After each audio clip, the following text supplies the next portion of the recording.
Hello friends, मैं सोनिया स्वागत करती हूँ आपका अपने YouTube channel SL magic tricks में। राधे राधे, जय श्री कृष्णा। आप सब कैसे हैं? आई होप आप सब अच्छे होंगे। तो फ्रेंड्स, आज हम हरियाणा जीके का जो टॉपिक है हरियाणा की मिट्टी, उससे संबंधित एमसीक्यू और इम्पोर्टेंट क्वेश्चन कवर करेंगे। इससे पहले मैंने 2-4 वीडियो प्रीवियस ईयर के लिए हैं। इसको आज हम टॉपिक को ही मैंने लिया है और टॉपिक से संबंधित ही मैं क्वेश्चन आंसर करवाऊंगी। तो चलिए शुरू करते हैं। सबसे पहले हम हरियाणा की मिट्टी के संबंध में कुछ इंपॉर्टेंट बातें जान लेते हैं। तो सबसे पहले मिट्टी शब्द लैटिन भाषा के सोलम शब्द से बना है, जिसका शाब्दिक अर्थ क्या होता है? फर्श होता है। पूछ लिया गया एसएससी के द्वारा। जो भी क्वेश्चन पूछे गए हैं वही सब क्वेश्चन नोट्स में रहेंगे और उन्हीं क्वेश्चनों से जो एमसीक्यू है वो हमारे बने हुए हैं, और कुछ अलग रहेगा तो हम एमसीक्यू में कवर कर लेंगे। तो चलिए शुरू करते हैं। तो मिट्टी शब्द मैंने बता दिया किससे बना है। लैटिन भाषा के सोलम शब्द से बना है, जिसका शाब्दिक अर्थ क्या होता है? फर्श होता है। और भूप्रपट्टी के ऊपर जो छोटे छोटे कण, जो छोटे छोटे कार्बनिक और अकार्बनिक तत्वों का जो मिश्रण होता है, छोटे छोटे कार्बनिक और अकार्बनिक तत्वों का जो कण या मिश्रण पाए जाते हैं, उसे क्या कहा जाता है? मिट्टी। ये मिट्टी की डेफिनेशन है, पूछ ली जाती है। भूप्रपट्टी के ऊपर जो छोटे छोटे कार्बनिक और अकार्बनिक तत्वों का जो मिश्रण होता है, उसे क्या कहा जाता है? मिट्टी। और एक क्वेश्चन और पूछा गया एसएससी के द्वारा कि मिट्टी का निर्माण कैसी प्रक्रिया है? तो ये एक जटिल प्रक्रिया रहेगी। मिट्टी का निर्माण कैसी है? जटिल प्रक्रिया है। और मिट्टी का निर्माण चट्टानों के टूटने से होता है। कैसे? चट्टानों के टूटने से। तो मैंने अभी तक आपको 3 क्वेश्चन बता दिए जो अभी एसएससी ने पूछे हैं प्रीवियस ईयर। सबसे पहले तो मिट्टी का निर्माण एक जटिल प्रक्रिया है, और मिट्टी का निर्माण किसके द्वारा होता है? चट्टानों के द्वारा होता है। और जो मिट्टी है वो क्या होती है? भूप्रपट्टी के अंदर जो छोटे छोटे कार्बनिक और अकार्बनिक तत्वों का जो मिश्रण है, उसको हम क्या कहते हैं? मिट्टी कहते हैं।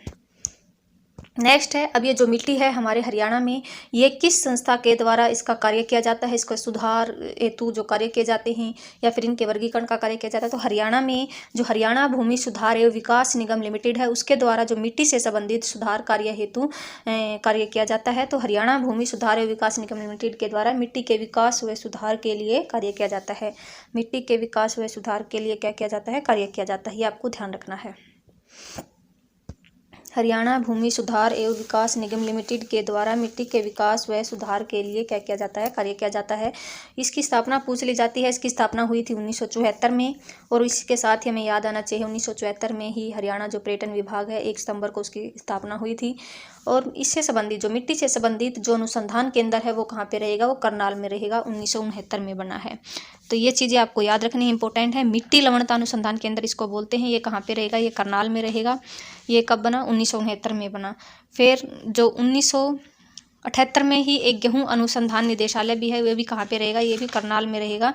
1978 में बना गेहूं अनुसंधान निदेशालय। तो जो करनाल है उसमें बहुत से जो अनुसंधान केंद्र स्थापित हैं, तो ये आपको ध्यान रखना। वहाँ से क्वेश्चन जरूर पूछा जाता है। मिट्टी लवणता अनुसंधान केंद्र भी कहाँ पे रहेगा? करनाल में रहेगा। गेहूं अनुसंधान निदेशालय भी कहाँ पे रहेगा? करनाल में रहेगा। 1978 में इसका निर्माण हुआ। और इसके बाद जो राष्ट्रीय डेयरी शोध संस्थान है वो भी करनाल में है। कब है? करनाल में है। और ये करनाल में 1947 में आया। कौन सा? राष्ट्रीय डेयरी अनुसंधान केंद्र, डेयरी से संबंधित। ये आपको रखना है। नेशनल डेयरी रिसर्च जो सेंटर, जिसको NDRJ शॉर्ट फॉर्म में बोला जाता है। तो ये कहाँ पे रहेगा? ये रहेगा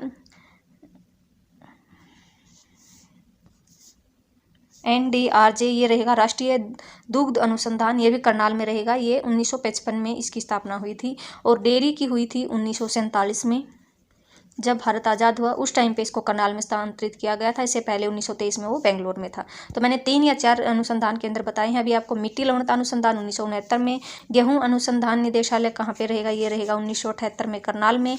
राष्ट्रीय डेयरी शोध संस्थान कहाँ पे रहेगा? राष्ट्रीय डेयरी शोध संस्थान भी करनाल में रहेगा। जो करनाल में ये कब आया? 1947 में आया। फिर राष्ट्रीय दुग्ध अनुसंधान 1955 में कहाँ पे रहेगा? करनाल में। ये आपको ध्यान रखनी है चीज़ें। नेक्स्ट है, अब हम मिट्टी के बारे में पढ़ते हैं। मिट्टी का अध्ययन करना क्या कहलाता है? पेडोलॉजी कहा जाता है। ये आपको ध्यान रखना है। इंग्लिश में मिट्टी के अध्ययन को क्या कहते हैं? पेडोलॉजी कहते हैं। मृदा दिवस कब मनाया जाता है? मृदा दिवस मनाया जाता है 5 दिसंबर 2014 को से शुरू किया इसको मनाना, और ये आपको याद रखना 5 दिसंबर को मनाया जाता है। नेक्स्ट है, मिट्टी का वर्गीकरण ICAR, Indian council for agriculture research, इस संस्था के द्वारा किया जाता है। मिट्टी का वर्गीकरण ICAR एक संस्था है जो मिट्टी से संबंधित है। तो Indian council for agriculture research इसके द्वारा किया जाता है। और इसकी स्थापना हुई थी 1929 में। कहाँ पे हुई? नई दिल्ली में हुई थी। इसका हेडक्वार्टर कहाँ पे है? न्यू दिल्ली में ही है। भारत में जो मिट्टी है उसका जो वर्गीकरण है इसी संस्था के द्वारा किया जाता है और इस संस्था ने मिट्टी के वर्गीकरण को 8 भागों में बांटा है। कितने? 8 प्रकारों में बांटा है। ICAR के अनुसार हमारी जो भारत में मिट्टी कितने 8 प्रकार की मिट्टी पाई जाती है। अब हरियाणा से संबंधित पढ़ लेते हैं हम। हरियाणा में मिट्टी से संबंधित कुछ बातें आपको याद रहा। हरियाणा में जो मिट्टी से संबंधित जो संस्था मैंने बताई थी ऊपर है, हरियाणा भूमि सुधार एवं विकास निगम लिमिटेड, जिसकी स्थापना 1974 में हुई थी। और अगर पूरे इंडिया की बात करें ICAR रहेगी, Indian council for agriculture research, जिसकी स्थापना 1929 में, और हेडक्वार्टर कहाँ पे रहेगा? नई दिल्ली में रहेगा। तो ICAR के अगर अनुसार पूछ लिया जाए तो जो भारत में मिट्टी कितने 8 प्रकार बताए हैं मिट्टी के। अब हरियाणा से संबंधित कुछ इंपॉर्टेंट चीज़ें जान लेते हैं हम। हरियाणा में मिट्टी से संबंधित, जैसे हरियाणा में मिट्टी की सबसे बड़ी समस्या पूछी गई है, सभी रिपीटेड क्वेश्चन है। हरियाणा में मिट्टी की सबसे बड़ी समस्या क्या रहेगी? मृदा अपरदन। और मृदा अपरदन को क्या बोला जाता है? रेंगती हुई मृत्यु भी बोला जाता है। और हरियाणा में पीले रंग की मिट्टी पाई जाती है। अगर पूछा जाए तो हरियाणा में किस रंग की मिट्टी पाई जाती है, तो पीले रंग की मिट्टी पाई जाती है, आपको ध्यान रखना है। और हरियाणा में काली मिट्टी, SSC के अनुसार हरियाणा में काली मिट्टी नहीं पाई जाती है। हरियाणा में काली मिट्टी की जगह वो चिकनी मिट्टी को मानती है, चिकनी मिट्टी पाई जाती है। तो हरियाणा में आपको याद रखना है काली मिट्टी नहीं पाई जाती है। और सबसे ज़्यादा जल धारण करने की क्षमता भी काली मिट्टी में होती है, लेकिन SSC हरियाणा में काली मिट्टी को नहीं मानती है, तो इसलिए चिकनी मिट्टी आपको करना है। अगर काली मिट्टी नहीं दिया हो तो किस मिट्टी में जल धारण की क्षमता ज़्यादा है, ये क्वेश्चन पूछ लिया है, तो रहेगी किसमें? काली मिट्टी में रहेगी। नेक्स्ट, जल धारण की क्षमता किस मिट्टी में कम होती है? ज़्यादा है तो कम भी पूछी जा सकती है, तो कम होती है हल्की मिट्टी में। और मृदा अपरदन भी सबसे ज़्यादा किस मिट्टी में होता है? हल्की मिट्टी में ही होता है, ये आपको ध्यान रखना है। आई होप मैंने ये 4-5 जो चीज़ें हैं वो इंपॉर्टेंट थी आपको बता दी। हरियाणा में रंग पूछा जाए किस रंग की, तो पीले रंग की मिट्टी पाई जाती है। और हरियाणा में अगर पूछा जाए कि किस मिट्टी में जल धारण की क्षमता सबसे ज़्यादा होती है, तो काली मिट्टी में होती है। और कम पूछा जाए तो हल्की मिट्टी में, और इसी हल्की मिट्टी में मृदा अपरदन सबसे ज़्यादा होता है। अब नेक्स्ट है ये पुरानी जलोढ़ को किस नाम से जाना जाता है? ये दोनों इम्पोर्टेंट क्वेश्चन भी, ये चारों क्वेश्चन इंपॉर्टेंट हैं। पुरानी जलोढ़ को किस नाम से जाना जाता है? बागर के नाम से जाना जाता है। और नई जलोढ़ को किस नाम से जाना जाता है? खद्दर के नाम से जाना जाता है। सबसे पहले तो आपको पुरानी जलोढ़ का मतलब है जो मिट्टी नदियों के द्वारा लाई जाती है और नदियों के आसपास के क्षेत्रों में जो जमा हो जाती है, तो उसको हम बोलते हैं जलोढ़ मिट्टी। वो बहुत उपजाऊ मिट्टी होती है, तो जो पुरानी नदियों द्वारा लाई गई है तो उसको हम बोलते हैं पुरानी जलोढ़ मिट्टी। और अभी जो नई नदियों के द्वारा जो लाई जाती है उसको बोलते हैं नई जलोढ़ मिट्टी। तो अब इसको ये क्वेश्चन यूं का यूं SSC ने पूछ लिया है कि पुरानी जलोढ़ को किस नाम से जाना जाता है, तो पुरानी जलोढ़ को बागर के नाम से जाना जाता है। ये दोनों क्वेश्चन इंपॉर्टेंट रहेंगे। और नई जलोढ़ को किस नाम से जाना जाता है? खद्दर के नाम से जाना जाता है। अब इसको याद कैसे रखें? याद आपको बस इतना याद रखना, पुरानी जलोढ़ आए तो पुरानी भूमि हमें क्या हो जाती है? बंजर हो जाती है। बंजर मतलब वो उपजाऊ नहीं रहती, तो बंजर को आपको किससे ऐड करना है? बागर से ऐड करना। तो पुरानी हो तो मतलब भूमि बंजर हो जाती है, बंजर मतलब बागर। तो बंजर पुरानी जलोढ़ को क्या कहते हैं? बांगर कहते हैं। और नई जलोढ़ को क्या बोलते हैं? खादर बोलते हैं। तो ऊंचाई पर पाई जाने वाली मिट्टी को बागर कहा जाता है। वही इसका उल्टा दे दिया, पुरानी मिट्टी कहाँ? ऊंचाई पर होगी तो क्या होगी? उपजाऊ नहीं होगी, बंजर होगी। तो ऊंचाई पर पाई जाने वाली मिट्टी को बागर कहते हैं। इसी को घुमा के पूछ लिया जाएगा क्वेश्चन। और नीचे क्षेत्रों में पाई जाने वाली मिट्टी खादर कहलाती है। आई होप ये दोनों क्वेश्चन आपको क्लियर हो गए होंगे। ये दोनों क्वेश्चन पूछे गए हैं। नेक्स्ट है हरियाणा में मिट्टी के प्रकार पढ़ते हैं हम। हरियाणा में मिट्टी के प्रकार, तो जो एक प्रसिद्ध भूगोलविद है जो कि डॉक्टर जसवीर सिंह, उसके द्वारा भौतिक और रासायनिक परिवर्तन के आधार पर हरियाणा की मिट्टी को 6 प्रकार बताए हैं। ये यूं का यूं क्वेश्चन आ गया है कि डॉक्टर जसवीर ने हरियाणा में कितने प्रकार की मिट्टी बताई, तो 6 प्रकार की मिट्टी बताई है। तो रासायनिक परिवर्तन के आधार पर मिट्टी के कितने? 6 प्रकार बताए हैं। तो सबसे पहले तो आपको प्रकार याद रखने हैं। अत्यंत हल्की मिट्टी, दूसरे नंबर पर हल्की मिट्टी, तीसरे पर मध्यम मिट्टी, चौथे पर सामान्यतः भारी, और फिर बहुत भारी, और लास्ट में रहेगी चट्टानी गिरिपादीय मिट्टी, या फिर इसको शिवालिक मिट्टी भी बोलते हैं। तो शिवालिक कहाँ पे रहेगी? पहाड़ी एरिया में रहेगी, जहाँ पे शिवालिक की पहाड़ियाँ हैं। ये आपको याद रखना। चट्टानी मिट्टी, चट्टान कहाँ पे होती है? पहाड़ी एरिया में होती है। तो ये जो मिट्टी है ये चट्टान के पहाड़ों के आसपास होती है। अत्यंत हल्की मिट्टी कहाँ पे होगी? जहाँ पे बालू के टीले होंगे वहाँ पे होगी। तो यह हम आगे डिटेल में पढ़ेंगे। नेक्स्ट है अत्यंत हल्की मिट्टी। अब सबसे पहले अत्यंत हल्की मिट्टी ही पढ़ेंगे हम। अत्यंत हल्की मिट्टी, इसमें बालू का प्रधान दोमट मिट्टी जो कि जल्दी सूख जाती है, तो इसको क्या बोला जाता है? बालू का प्रधान होती है। बालू इसमें बहुत ज़्यादा होता है इस मिट्टी में। और जल धारण की क्षमता बहुत कम होती है, मतलब बहुत जल्दी इसमें जल धारण की क्षमता बहुत कम होती है, ज़्यादा देर तक इसमें जल नहीं रुकता है। और चूने के अंशों की अधिकता होती है। क्वेश्चन पूछ लिए गए हैं सेम टू सेम। किस मिट्टी में जल धारण की क्षमता कम होती है? तो अत्यंत हल्की मिट्टी में। और चूने के अंशों की अधिकता होती है किसकी? अत्यंत हल्की मिट्टी में किसका अंश सबसे अधिक होता है? चूने का अंश सबसे अधिक होता है। और बालू के नाम से भी इसको जाना जाता है। इसका दूसरा नाम पूछ लिया गया। अत्यंत हल्की मिट्टी का दूसरा नाम क्या रहेगा? बालू रहेगा। अब ये मिल पाई कहाँ पे जाती है ये मैंने आपको दिखा रखा है। और जो इधर की जो ये मिट्टी है ये अत्यंत हल्की मिट्टी है। तो ये जो हमारे राजस्थान के जो साथ लगते जो प्रदेश हैं वो सॉरी ज़िले हैं उसमें ये पाई जाती है। तो राजस्थान के साथ लगते हरियाणा के ज़िलों में इस मिट्टी का विस्तार है। अब कौन कौन से में आपको याद रखना है।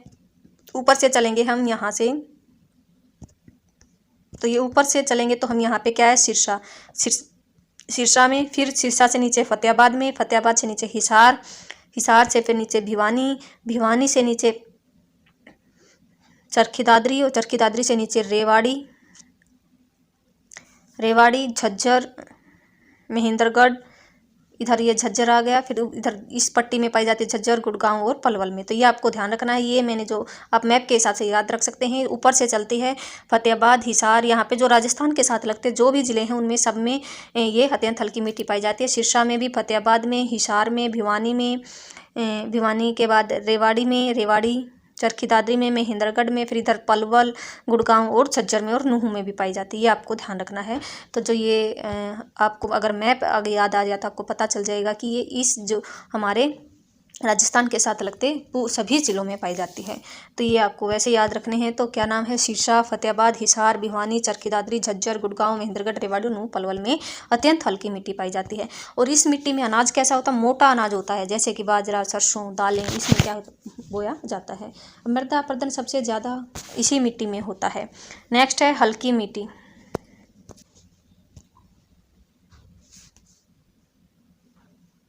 नेक्स्ट है अत्यंत, सेकंड नंबर पे आएगी हल्की मिट्टी, वो थी अत्यंत हल्की मिट्टी। तो ये आपको इनमें डिफरेंस है, अच्छे से याद रखना है। हरियाणा में यह मिट्टी मुख्यतः दो प्रकार की होती है। हल्की मिट्टी दो प्रकार की होती है, अत्यंत हल्की मिट्टी मैंने बता दी राजस्थान के साथ लगते इलाकों में पाई जाती है। चूने की अधिकता होती है, बालू भी कहा जाता है उसको। अब हल्की मिट्टी दो प्रकार की होती है, अपेक्षाकृत बालू दोमट मिट्टी और बलुई दोमट मिट्टी, ये आपको ध्यान रखना है।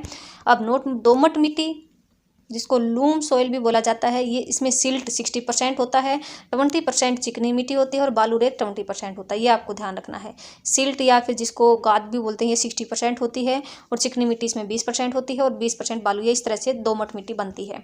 तो उसमें चिकनी मिट्टी भी होती है, गाद भी होती है, गाद या सिल्ट सॉरी जिसको सिल्ट बोलते हैं, चिकनी मिट्टी और बालू रेत, इनसे मिला के क्या बनती है, दोमट मिट्टी बनती है हमारी। तो ये दो प्रकार की होती है। कौन सी, हल्की मिट्टी, अपेक्षाकृत बालू दोमट और बलुई दोमट। अब अपेक्षाकृत बालू दोमट के बारे में हम देखते हैं। अपेक्षाकृत जो बालू दोमट है इसका दूसरा नाम क्या है, रोसली मिट्टी है। ये क्वेश्चन एसएससी ने पूछ लिया है। अपेक्षाकृत बालू दोमट मिट्टी को क्या कहते हैं, तो रोसली मिट्टी के नाम से जाने जाते हैं। और ये कहाँ पे पाई जाती है, जो ये हमारी अपेक्षाकृत बालू दोमट मिट्टी है, जो हल्की मिट्टी का जो पार्ट रहेगा ये कहाँ पे पाई जाती है, ये पाई जाती है हिसार, भिवानी, चरखी दादरी, झज्जर, रेवाड़ी और ये सिरसा को छोड़कर, ऊपर हमने सिरसा भी लिया था, सिरसा और फतेहाबाद, उन दोनों को छोड़कर फिर नीचे हिसार, भिवानी, चरखी दादरी, झज्जर, रेवाड़ी और गुड़गांव में पाई जाती है। तो ये आपको ध्यान रखना है। ऊपर ये जो हल्की मिट्टी बालू है ये लगभग ज़्यादातर जिलों में पाया जाता है, हमारा फतेहाबाद, हिसार, भिवानी, चरखी दादरी। तो ये आपको दो जिले छोड़ देते हैं, फतेहाबाद, हिसार, और इधर से जो नूह और पलवल है वो नहीं आएगा, तो नीचे से। तो ये आपको ध्यान रखना है। तो यहाँ पे बाकी हिसार, भिवानी, चरखी दादरी, झज्जर, रेवाड़ी और गुड़गांव तक ये मिट्टी फैली हुई है। यहाँ से मैंने आपको ये मैप में भी ऐड किया हुआ है, मैप आप देख लेना। हिसार, भिवानी, दादरी, झज्जर, रेवाड़ी और गुड़गांव ये यहाँ पे पाई जाती है। क्या पाई जाती है, जो हमारी अपेक्षाकृत बालू दोमट मिट्टी। अब बलुई दोमट मिट्टी, अब ये हरियाणा के पश्चिमी भाग में पाई जाती है बलुई दोमट मिट्टी। अपेक्षाकृत बालू दोमट मिट्टी थी ये, जिसका दूसरा नाम क्या रहेगा, रोसली मिट्टी रहेगा। सॉरी। तो अब जो बलुई दोमट मिट्टी है वो घग्गर और हकरा नदी के आसपास के क्षेत्र में पाई जाती है। और ज़्यादातर ये कहाँ पे पाई जाती है, डबवाली व सिरसा के क्षेत्र में। तो जो बलुई दोमट मिट्टी है ये आपको दो ही चीज़ें याद रखनी है, कहाँ पे पाई जाती है, कहाँ पे, ये बलुई दोमट मिट्टी है, काले रंग से मैंने बना रखा है, ये कहाँ पे पाएगी, बलुई दोमट मिट्टी कहाँ पे पाई जाती है, ये पाई जाती है डबवाली और सिरसा में, ओनली इसी क्षेत्र में पाई जाती है। तो सिरसा और डबवाली को छोड़कर बाकी फतेहाबाद में भी नहीं पाई जाती दोमट और बलुई, अपेक्षाकृत बलुई दोमट में से। तो बलुई दोमट अपेक्षाकृत अगर आ जाए तो बलुई दोमट के साथ, तो वो कहाँ पे पाई जाएगी, हिसार, भिवानी, दादरी, झज्जर, गुड़गांव और रेवाड़ी में। तो ये आपको बलुई दोमट का याद रखना, बस दो ही, डबवाली और सिरसा। आई होप आपको हल्की मिट्टी भी क्लियर हो गई। हल्की मिट्टी के दोनों टाइप हमने कर लिए। अब मध्यम मिट्टियाँ, अब मध्यम मिट्टी के भी टाइप हैं। सबसे पहला जो टाइप रहेगा हमारा रहेगा मोटी दोमट मिट्टी, फिर हल्की दोमट मिट्टी, फिर दोमट मिट्टी। ऊपर थी अपेक्षाकृत बालू दोमट और फिर बलुई दोमट। ये आपको कंफ्यूज नहीं होना है। मध्यम मिट्टियों में मोटी दोमट मिट्टी, हल्की दोमट मिट्टी और दोमट मिट्टी। तो जो मोटी दोमट मिट्टी है वो कहाँ पे पाई जाती है, ये आपको वैसे याद रख लेना है, मेवात, नूंह और फिरोजपुर, झिरका और सिरसा जिले में पाई जाती है। जो मोटी दोमट मिट्टी है वो कहाँ पे पाई जाती है, वो पाई जाती है मेवात, नूंह, फिरोजपुर, झिरका और सिरसा जिले में पाई जाती है। हल्की दोमट मिट्टी कहाँ पे पाई जाती है, हल्की दोमट मिट्टी पाई जाती है अंबाला जिले के दक्षिण पश्चिमी भाग व नारायणगढ़ में। अंबाला जिले के दक्षिण पश्चिमी भाग व नारायणगढ़ में हल्की दोमट मिट्टी पाई जाती है।